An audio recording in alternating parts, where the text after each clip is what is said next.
আচ্ছা, তুমি তো আমাকে অনেক জায়গায় ঘুরতে নিয়ে আসলে, এদিকটা দেখাও, সূর্যটা দেখাও। এটা আসলে কিষান ব্রিজ। হুম। এই কিষান ব্রিজের ওপর দিয়ে যে কোনাকুনি ভাবে সূর্যটা দেখাও, সূর্যটা। আর এপাশে আমরা এই যে পুরো টিনের যে শেড গুলো, এর ওপাশে আসলে যে সমস্ত শ্রমিকরা থাকবেন, মানে যাদের রক্ত ঘামের ছোঁয়া এই ব্রিজটা হবে। হ্যাঁ, এই ব্রিজে হয়তো আমরা তখন থাকবো, এরা থাকবে না, কিন্তু এদেরই রক্ত ঘামের উপর দিয়ে এই ব্রিজটা হয়। মানে আমার চিরকালই একটা অন্য দৃষ্টিভঙ্গি, যেটা বলছিলাম, এই কৃষকদের যে ঘাম রক্ত, তার সঙ্গে ব্রিজ আর নদীর অদ্ভুত যোগ আছে। হ্যাঁ স্যার। মানে এই যে কৃষকদের মধ্যে তুমি যদি জাতির কথা বলো, হিন্দু মুসলমান সবকিছু আছে না? হ্যাঁ স্যার। ফলে সবার মিলিত শ্রমে একটা ব্রিজ, আর ব্রিজ কিন্তু কখনো কোনো সম্প্রদায় মানুষের হয় না।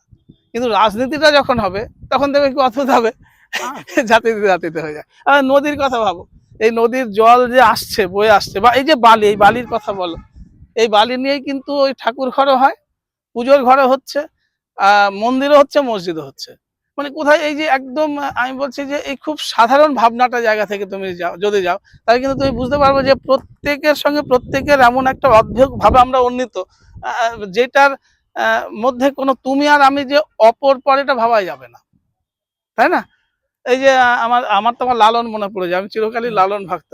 লালন গান গাইছিল না, নদী কিংবা বিল বা ওর খাল, একই উৎস একই সে জল, একামের সাই ফেরে সর্বদাই, মানুষে মিশিয়া হয় বেদান্তর, মানুষ গুরু নিষ্ঠা যার ভবে, মানুষ গুরু নিষ্ঠা যার।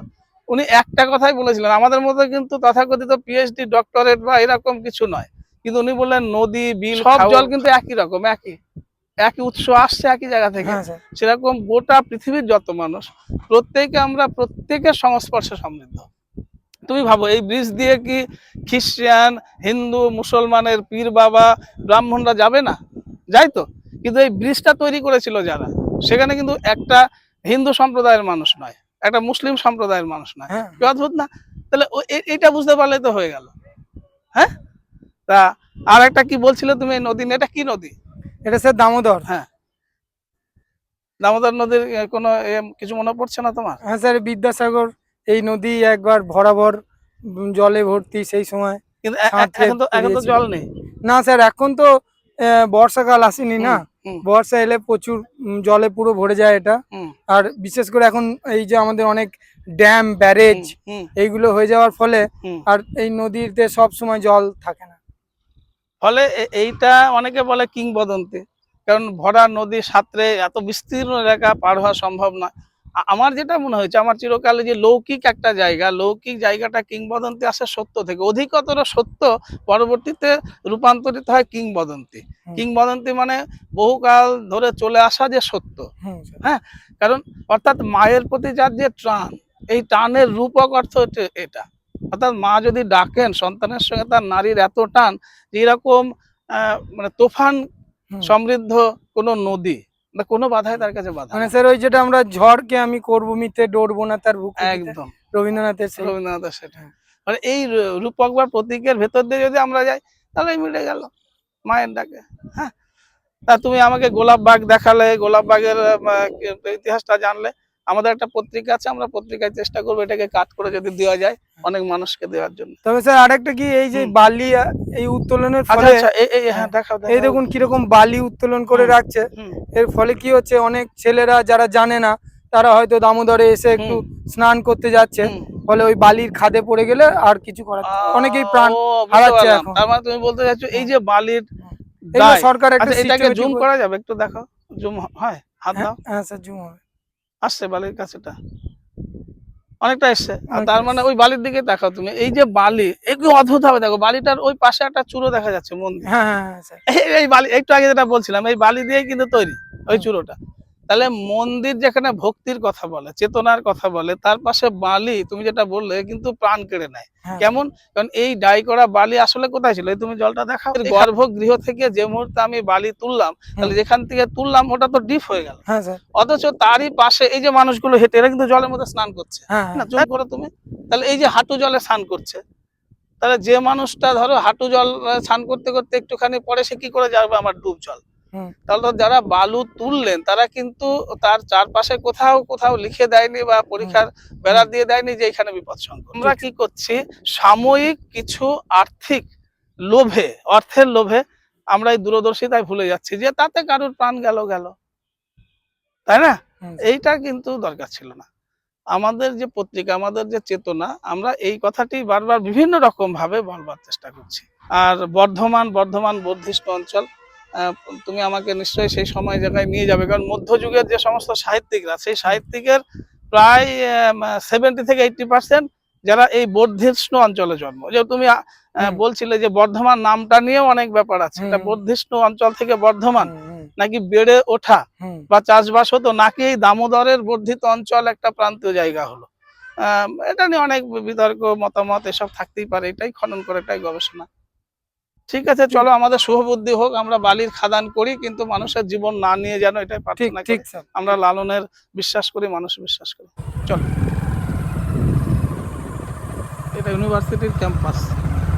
আমরা যাচ্ছি হাওয়া মহলে, যেটা এখনো কিছু গোলাপ গাছ আছে, গোলাপের চারা এবং ফুটন্ত ফুল, যার নামেই হয়তো এটা গোলাপবাগ নাম হয়েছিল। সে সময় বিস্তীর্ণ এলাকা জুড়ে গোলাপ ফুল ছিল, হয়তো তারই কিছু নিদর্শন এখনো রয়ে গেছে, যেটার পোশাকি নাম হাওয়া মহল। দেখা যাক, আমরা সেখানেই যাচ্ছি।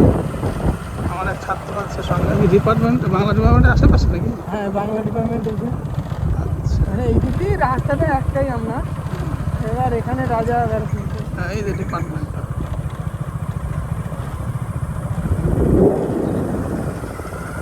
আজকে প্রতিষ্ঠা দিবস বলে ছুটি।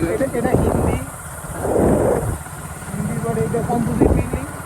তবে এই সবুজটা বর্ধমান বিশ্ববিদ্যালয়ের একটা অন্যতম ঐতিহ্য। এত সবুজ, এত ঘন এতে নেই। আর এই পাশে পরীক্ষার মতোটা, হ্যাঁ এটা ইংরেজদের। আচ্ছা, বহু পুরোনো, এটা এখনো ধরে রাখা আছে। আমরা ডিয়ার পার্ক দেখে এলাম, যার জুলজিক্যাল গার্ডেন এখন নাম হয়েছে। আরও 108টা প্লাস একটা 9টা শিব মন্দিরও দেখেছি আজকে আমরা। এরপরে আমরা যাব দামোদরের প্রান্ত ভাগে, সেখানে হ্যাঁ আরামটা আমাদের বাদ থাকবে, ওটা পরে একদম। ওটা কোনো এক সময়। এটা হাওয়া। আচ্ছা, এইটা হাওয়া মহল। তার মানে এখানে হাওয়া খেতে আসছে রাজারানী আসতো, রাজারানী গাছ। গোলাপ গাছ প্রায় সব মরে গেছে। এই ঘাট থেকে নৌকা করে যেত, তখন আমাদের আচ্ছা আচ্ছা আচ্ছা আচ্ছা, এই ঘাট।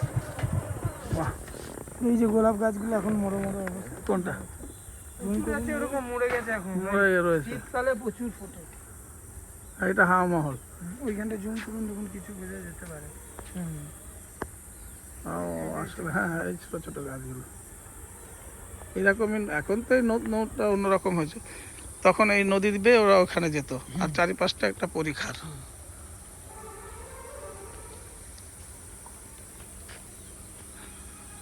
এটা কি লেখা আছে? গোলাপবাগ শিক্ষাদানা প্রকৃতি সভা। হ্যাঁ, দারুল বাহার দ্বীপ সহ বর্ধমান রাজপরিবারের একদা প্রমোদ উদ্যান গোলাপবাগকে ঘিরে থাকা লহরটির দৈর্ঘ্য 1 কিলোমিটারের কিছু বেশি। আনুমানিক 1840-এর দশকে নির্মিত এই লহরটি দীর্ঘ অবক্ষয়, জলজ আগাছা এবং অবহেলায় তার জলাধারের ক্ষমতা হয়েছে।